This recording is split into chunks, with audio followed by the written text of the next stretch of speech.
When Valve's Steam Deck was first announced, there was a lot of hype surrounding its release, and honestly, I understand it. The Nintendo Switch saw a lot of success with its new form and its capabilities of its console/handheld. When it came to the Steam Deck, it honestly went for the same thing. You want something that's dockable as well as portable and being able to take your games on the go.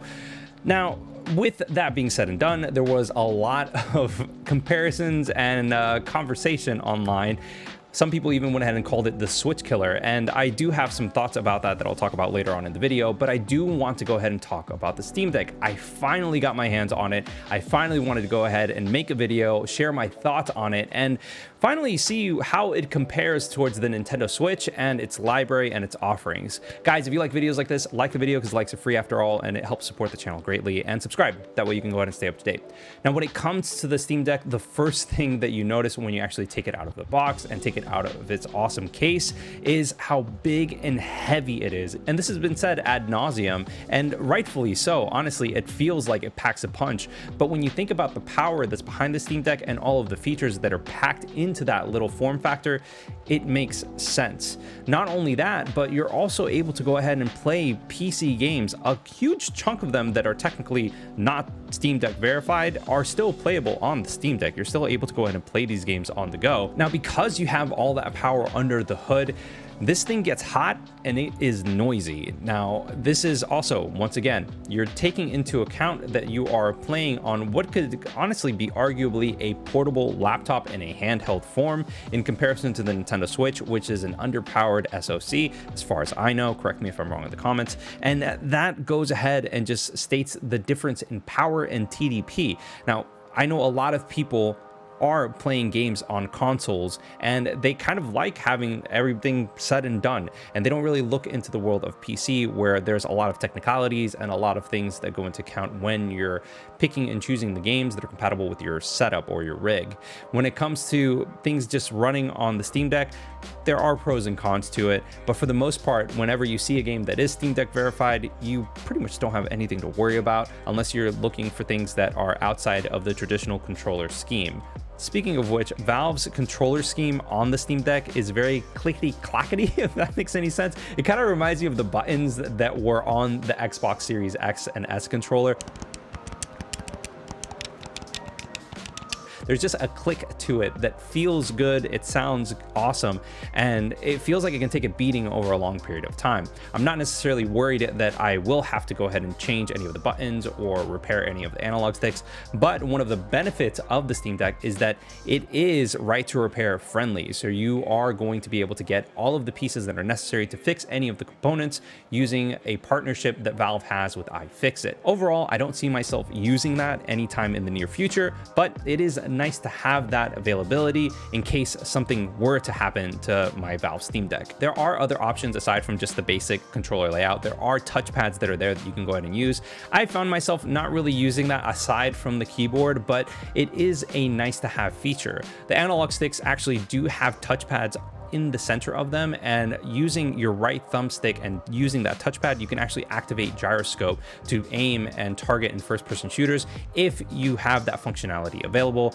within whatever software you're using. This is, without a doubt, for a lot of people, the best way to get pinpoint accuracy that is somewhat almost there to mouse and keyboard. Obviously, it's not, because mouse and keyboard is king when it comes to FPS, but this is a nice kind of almost there way of getting that when you're playing on your Steam Deck. I will say that the D-pad feels okay. It doesn't feel 100% amazing. It doesn't feel horrible by any means. This is not the DualSense or the DualShock 4, but this isn't necessarily the D-pad that I found on the SN30 Pro 2 or the Series S controller. Honestly, those D-pads are absolutely amazing.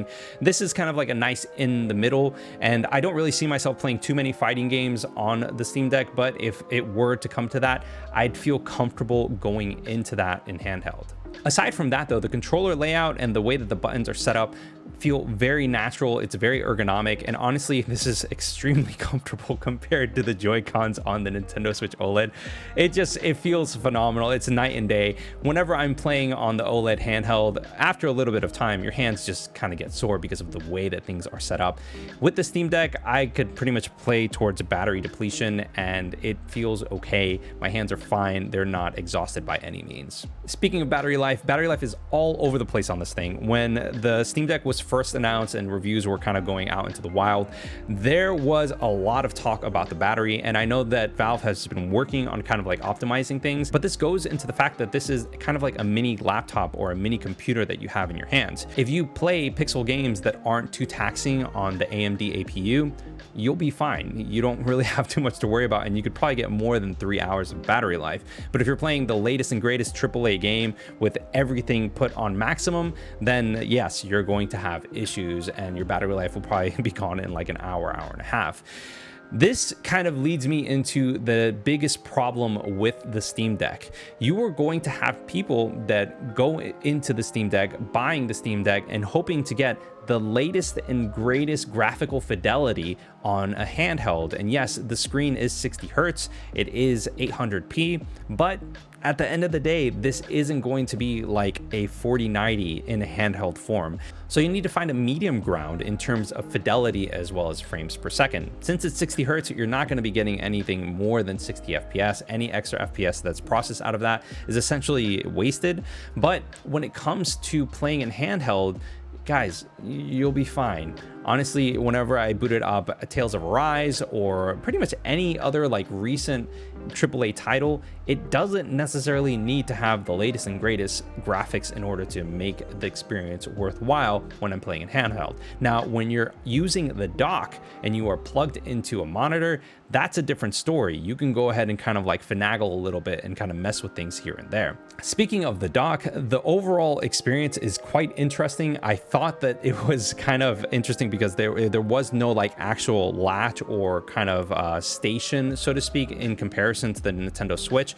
This kind of just looks like a little dock that you just kind of put it on and you just hope that it doesn't fall off. And I was genuinely surprised at how well this actually docked on and held while I was playing on the computer. One of the things that did concern me about the dock was the USB that's actually going into the Steam Deck itself. It just seemed like it was just kind of there and that it was very easy to actually pop it on and off. It turns out that it's actually very stable and kind of holds everything in place, so to speak. It's actually really great engineering. The dock itself comes with an HDMI 2.0 as well as DisplayPort 1.4 and a USB-C for charging purposes, of course. And then there's gigabit internet Ethernet and 3 USB 3.1 ports as well. So essentially you're able to go ahead and take this wherever you want and play on whatever monitor you want as long as it supports it. As nice as the dock is, I don't see myself actually plugging it in and having it set up here. This is something that I would probably put downstairs on my LG G1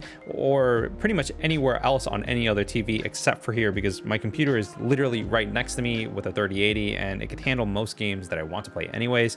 The cloud functionality of Steam overall and being able to play these games and have saves all across devices is very, very nice, and this is where this actually comes into play. Being able to take these games and continue my progress in handheld mode while everything is going on is great. This is one of the biggest features that I personally like about Xbox Game Pass Ultimate, and being able to play on PC, on my console downstairs, or on my phone whenever I'm traveling. The OS looks phenomenal. It is snappy. It honestly feels like an evolution of Steam overall. And I like the fact that everything provides options. You are able to adjust and tweak and get things specifically to what it is that you want. If there's something that a developer has done in terms of a controller scheme, you can go ahead and change that on a game to game basis based off of what you want in your Steam Deck. It's really great also the versatility and being able to use whatever controller you want. As long as there's Bluetooth connectivity or a cable that you can go ahead and connect to the dock, you're pretty much golden. And even in instances where you don't have the dock, if you're able to plug in directly into the Steam Deck, you're fine. You'll be able to game that way. The only drawback is that you're not going to be able to charge at the same time, but I digress. Is this the Nintendo Switch killer? Well, it really depends on where you're looking at it, because if you were to look at it from a marketing or a business side of things, it is completely different sides of the spectrum. Like, you're talking about targeting two completely different audiences. Yes, they are both gamers, but in a brick and mortar store, have you seen a Steam Deck yet? No. Would I like to see it? Yes, because that means that Steam Deck will go ahead and have direct competition with the Nintendo Switch in brick and mortar stores. As of right now, Steam Deck is just a Steam store exclusive. If Valve decides to go ahead and venture outside of that and see how things work in big box retailers, then we'd have actual competition. As of right now, a child, a teenager, or just any gamer that wants to buy a console will go to the store and look at what's there, and they have PlayStation 5, Nintendo Switch, Xbox Series X. That's it. There is no real in between when it comes to it. Obviously, there is the PC market as well, but if you're into PC gaming, you know about the Steam Deck. But for casual people that are out there that aren't into the PC market, they just don't know about the Steam Deck. Even people that are watching this channel right now, chances are you're into gaming, you're hyper focused on what is happening in the gaming industry. You know that there is a Steam Deck out there. Whether or not it appeals to you is a completely different situation, because there are some people that just want to go ahead and put in their game in whatever hardware that they want, and it just work. And that's where console gaming comes into play. Now, the beautiful thing about the Steam Deck is that there are more and more games that are getting quote unquote Steam Deck verified, which pretty much says that, hey, we know that this will work on this piece of hardware 100%. That's not to say the games that aren't Steam Deck verified don't work. I was able to run plenty of games that are older on this piece of hardware without any issues whatsoever.